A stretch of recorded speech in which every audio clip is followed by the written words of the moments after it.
Para realizar una colocación de texturas, uno de las páginas más lindas para poder encontrar los materiales y algunos materiales que pueden ocupar en algunas postproducciones es Architectures. Entonces, este tiene como un buscador muy fácil, muy intuitivo y un creador también de texturas. Entonces, yo voy a descargar un par de texturas, como este tabique que tiene la casa que estoy como diagramando. Entonces, podemos descargar la imagen, es completamente gratuito, también se pueden registrar e incluso tiene una versión de paga donde tienes funciones avanzadas para la edición, muy recomendable por cierto. Y en Photoshop, pues vamos a abrir el archivo con control O y aquí tengo el archivo. Y algo interesante que podemos hacer es que podemos convertir esta textura en un patrón, ¿no? Entonces, hay muchas formas de trabajar. De hecho, hay quienes hacen como mosaicos de imágenes, lo repiten varias veces y las unen en una sola. Creo que es un recurso también bastante útil. Digamos que esta es como la forma más técnica, ¿no? Con funciones nuevas que podemos aprender. Entonces,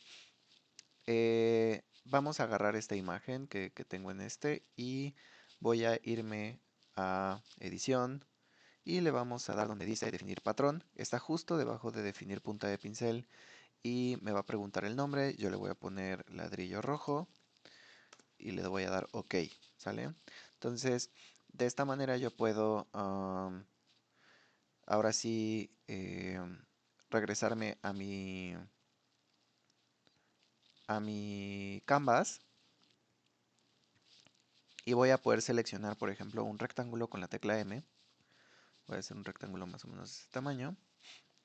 Y le voy a dar en edición, perdón, voy a crear una nueva capa, antes que se me olvide, y esta capa se va a llamar ladrillo 1, y me voy a ir a edición, y le voy a dar rellenar, ¿sale? Entonces, en relleno voy a elegir un patrón, en contenido voy a utilizar patrón, y en patrón voy a elegir el patrón que acabo de guardar, que es ladrillo, ¿no? Entonces, esto me va a permitir, en el momento en el que yo le doy OK, me va a generar el relleno con el mosaico de manera automática. Ya nada más me queda hacer una deselección, ¿sí? Este lo puedo ocupar tantas veces yo quiera, entonces conviene duplicarlo con control J para poderlo tener como en distintos lugares, ¿no? Entonces, yo voy a cambiar su tamaño, voy a cambiar su escala de este, pensando en que lo voy a ocupar en distintos lados de la cara de este axonométrico, ¿no? Entonces voy ajustando el tamaño de este para que más o menos quede ahí. Ya me pasé, es más o menos como de ese tamaño. Más o menos. Es una cuestión como de irle calculando, ¿va? Voy a apagar esta que es como donde lo tenía aplicado. Incluso lo podría borrar, no necesito conservarlo.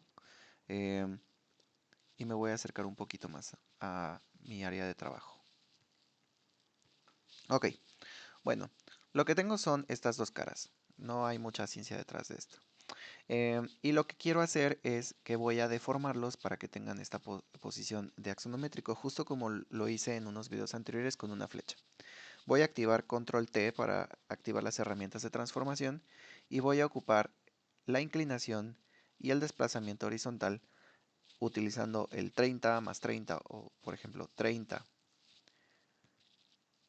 menos 30, no, sería 30 positivo, disculpen, 30 positivo, para que se deforme en una versión axonométrica eh, de frente a la cara que tengo aquí. Mientras que en este otro lado lo voy a hacer al revés, igual control T, pero lo voy a hacer, me parece que este tendría que ser menos 30, ajá, y lo voy a girar en, en menos 30, ajá, ahí está.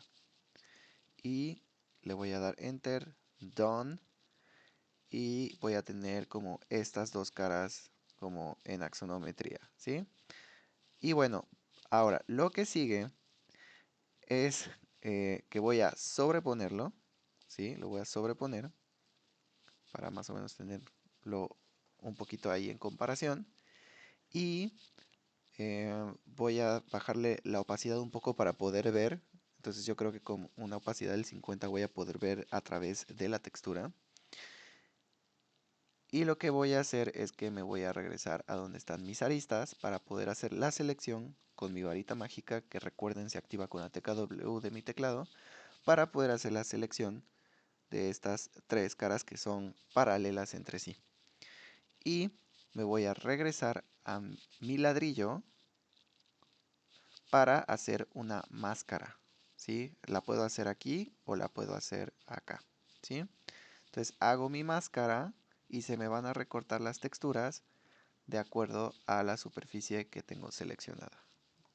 Repito este mismo proceso, posiciono mi textura, más o menos para que cubra bien el espacio donde quiero que se sustituya. Utilizo el número 5 para ponerlo al 50%. Selecciono mi capa de aristas para poder hacer una selección con mi varita mágica y me regreso a mi textura de ladrillo para hacerle una máscara, ¿sí? Y entonces ya tengo el recorte hecho, ¿sí? Entonces, de esta manera quedan las dos texturas recortadas. Sin embargo, no quedan sombreadas, ¿sí? Para sombrearlas, pues obviamente tengo que regresarlas por debajo de mi sombreado y por debajo de, de mis, ¿cómo se llama? De los sombreados que ya había hecho con el brush. Aquí está mi sombreado. Entonces esto me puede ayudar a darle ese efecto y que no se vea tan plano, ¿no? Entonces creo que se ve bastante interesante así. Yo creo que yo creo que lo pongo incluso por debajo de las aristas para que las aristas resalten un poquito este cambio de cara y así se ven este brush, ¿no? Lo mismo lo puedo hacer, por ejemplo, con un pasto, con otra textura, ¿no? Entonces, por ejemplo, en el caso del pasto sería igual descargar un pasto. Yo ya tengo descargado este de parte de la página de Architectures. Lo voy a llevar para acá. Ah, y por ejemplo, yo lo puedo deformar igual aquí. Pues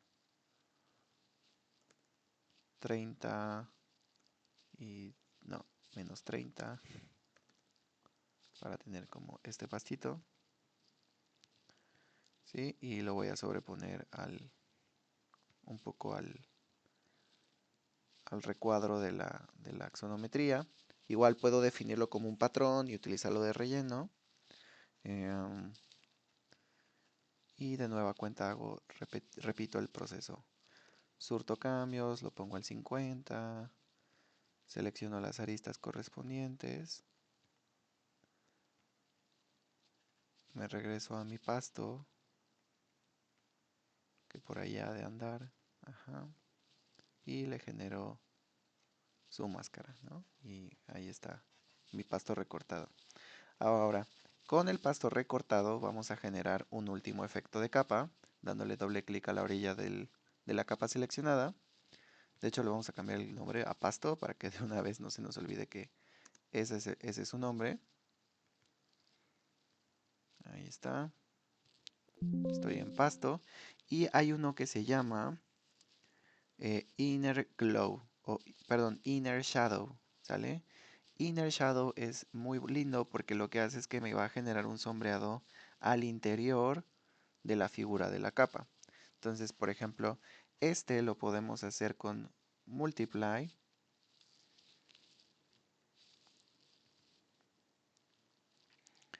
Y vamos aquí, por ejemplo, a ajustar la distancia. Ahí empieza a aparecer un poco. Y su tamaño para que tenga como ese efecto difuminado. Entonces, Ahí jugamos con un poquito con los valores para que se vaya viendo.